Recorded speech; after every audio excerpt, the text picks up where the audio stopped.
Okay, I have talked about this topic in the past and also share my view about this many times, but because the same topic and question keep coming up again and again, so I guess I would just make a video talking about this in much more details. First thing, is there perfect formations? No. And how would you define perfections? It is based on affordability or effectiveness for your goal or coupon spend, whatever you want to call it, or just simply based on its intrinsic value. My belief, worse, has been and always will be that there is no perfect formation. In every formation, there are strengths and weaknesses. So when you say one formation is better than the other, be more specific. In what aspects? Flexibility, utility, survivability, damage, or speed. Now, believe it or not, my impression, so many people just simply think one formation is better because A, they are using that formation, so it has to be the best. B, subconsciously, people like people who are like themselves and dislike those who are different to them. So if you're not agreeing with me or using the same thing as I am, then you are inferior to me. Now for me, this is a total nonsense. There are more than one way to skin a cat. Sure, there will be ways that are more mainstream and popular, and there will be ways that are more exotic. But if you fail to appreciate and respect the differences, man, you are so shallow and narrow-minded. Okay, point number 2. Let's be a little bit more technical and ask some fundamental questions. What is a formation actually? And what characterizes a formation or build? For me, given you can use maximum 5 ninjas including men in a fight, one way to look at formation is how you distribute your ninjas among the 3 classes: support, assaulters, and vanguard. Simple as that. So the differences in the natural attributes among the 3 classes determine the main difference between formations. 2-2-1, you have 2 supports, 2 assaulters. This is the most balanced form, everybody knows it. Easiest to use, easiest to utilize, the most flexible, and your risk is spread evenly. For 1-3-1, you have 3 assaulters as you give up 1 support. This makes your overall team damage higher with the cost of lower overall team speed. Okay, simple. 3-1-1, you have 3 supports with the cost of letting go 1 assaulters. This makes your overall team speed higher with the cost of lower overall team damage. Now, in terms of flexibility and accessibility or affordability, 2-2-1 is number 1. Most of us, if not all, start from here in the beginning, and thus there's no switching cost or extra cost to specialize. In terms of utility, personally I believe 3-1-1 is currently still the leading, simply because we have more supports with crowd control ability or utility so far in this game than both assaulters and vanguards combined. The problem with 3-1-1 is that this is the most expensive form to utilize. It is not for everyone. If you have enough resource to make your support fast enough, that's great. No doubt about it. But if you can't, then you run a big risk against those specialized in one-shot supports, players like me. My entire gaming experience in Naruto has always been in neutralize and counter the opponent's support. From third Raikage, 8 Gate Guide to Kaguya now. Some of these ninjas are outdated, but their value is valid during their time, and it is inevitable to get outdated in a game when they keep raising the bar with new ninjas. Also, if you have 3 supports, these 3 must have really good and useful skills, utilities, and crowd control that you wanted to use them. And good support often comes from events that require financial resources, and that brings back the issues of affordability. It is not for everyone. Okay, now in terms of damage, 131 has some advantages, and as a 131 user, one of the things a lot of people don't realize about 131 is that by having one more assaulters, the S skill from your Vanguard is utilized further. That is why for me, I always focusing on making my Vanguard fast. You don't always have to make it the fastest, but it should be fast enough to be able to cast its full fury attack without being interrupted. It is easier for me because from the time I started using 3rd Raikage as support killer, I already started paying attention and laid out the foundation for a good and fast Vanguard in general at a very early stage in this game. My idea about the kind of Vanguard I require is very clear from the beginning. If your Vanguard is not fast enough, no matter how strong or how powerful he is only as good as punching back. Okay? This is my view back then when Vanguard is not immune to stun, and even now when there are so many more Vanguards that are immune to stun, this view still holding true for me. Also, for me personally, as someone who focus on a fast Vanguard that can cast full fury attack in a real battle environment, specializing in countering the opponent's support, it makes more sense and easier for me to adapt to 131.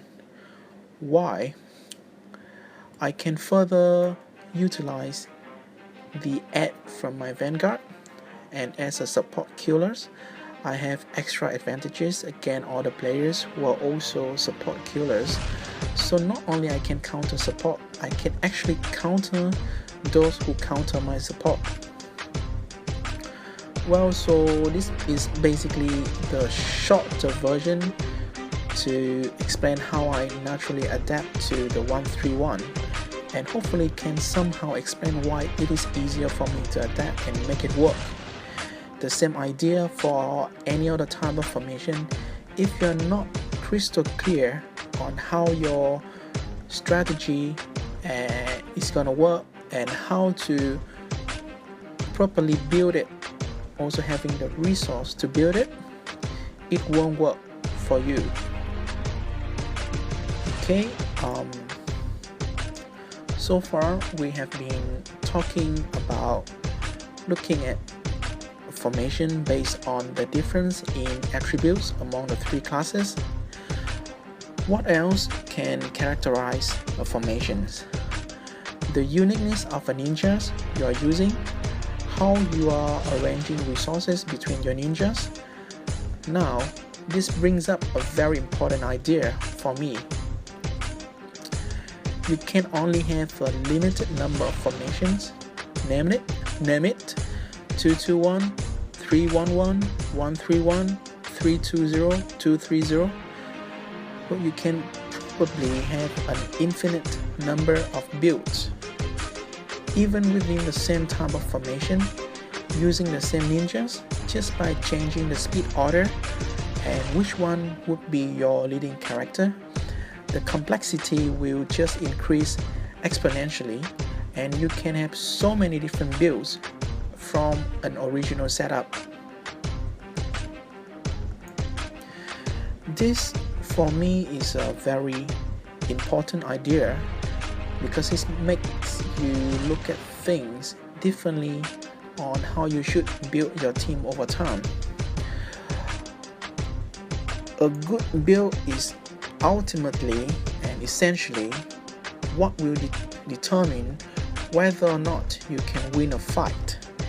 And a build is more important and complex. It's more important and complete concept to think about rather than just a formation. A build is influenced by basically two factors: the type of formation you're using and the type of ninjas you are using. And this brings me up to the next point, which for me is the most important point. Which one is more important between the two factors? The type of formation or the ninja itself? Which one playing more important in helping you in winning the fight? The ninja or the type of the formation you use? Should you recruit the ninjas to work around your formation or adapt your formations around your ninjas?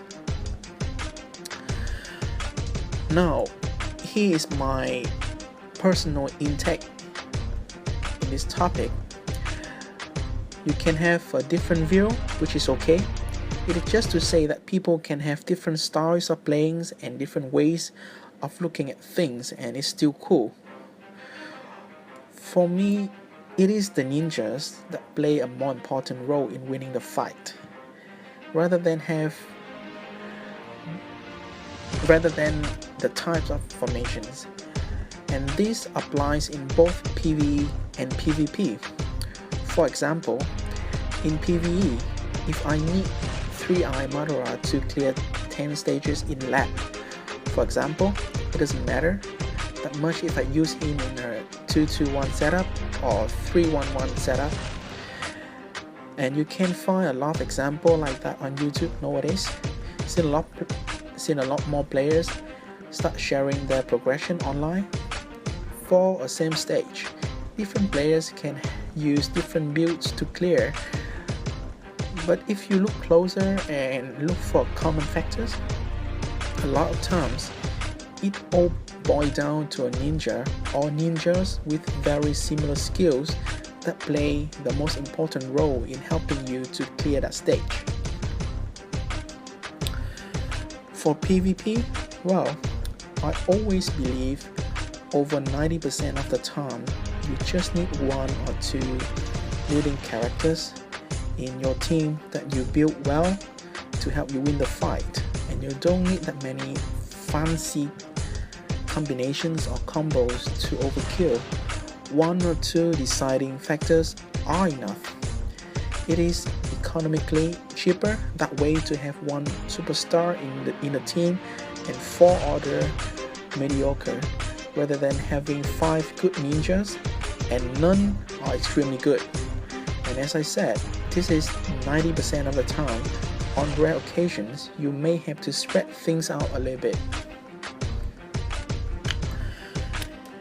Okay, so essentially what I found out through my experience is that I'm in a much better position when I adjust my formation to work with my ninjas, rather than the other way around, which is forcing my ninjas to fit in my formation.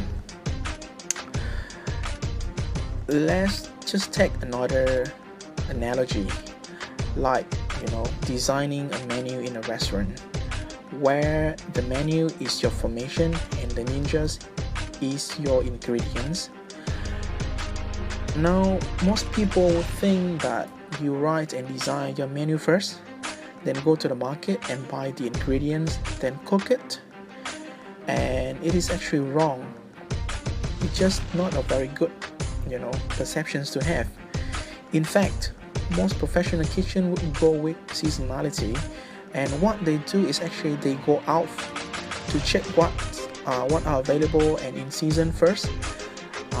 Also currently having the best quality and value in the market.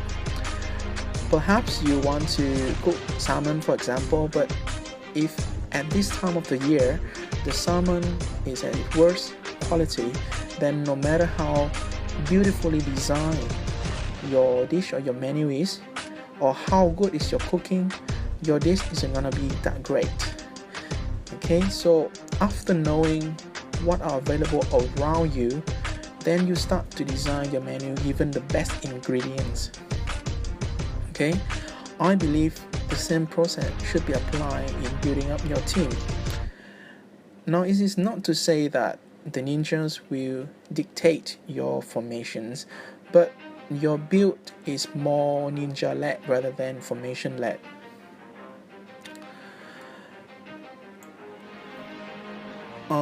Let's talk about myself. Even if I want to right now, I can't just switch to free support for very simple reasons. Leaving switching costs aside, I don't have that many good support. Now, if I have a lineup of Hagoromo or Indra, 3-Eye Madara, reanimated Nagato, and also planning on getting Toneri, maybe 3-1-1 would be put into consideration, but I just don't have that many good support.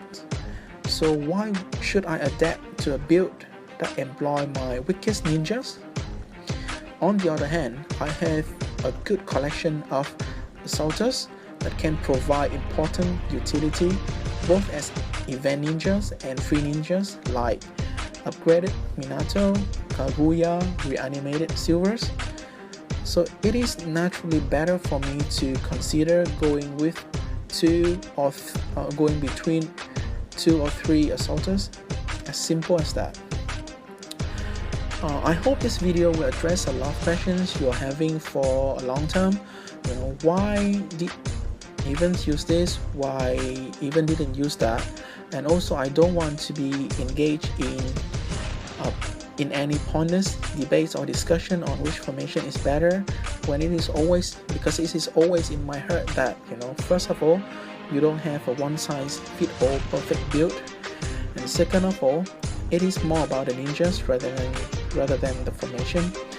So just hopefully we can just acknowledge that there are different styles of playing and can appreciate and respect the differences, enjoy the game, and if you do want to exchange knowledge, do it politely.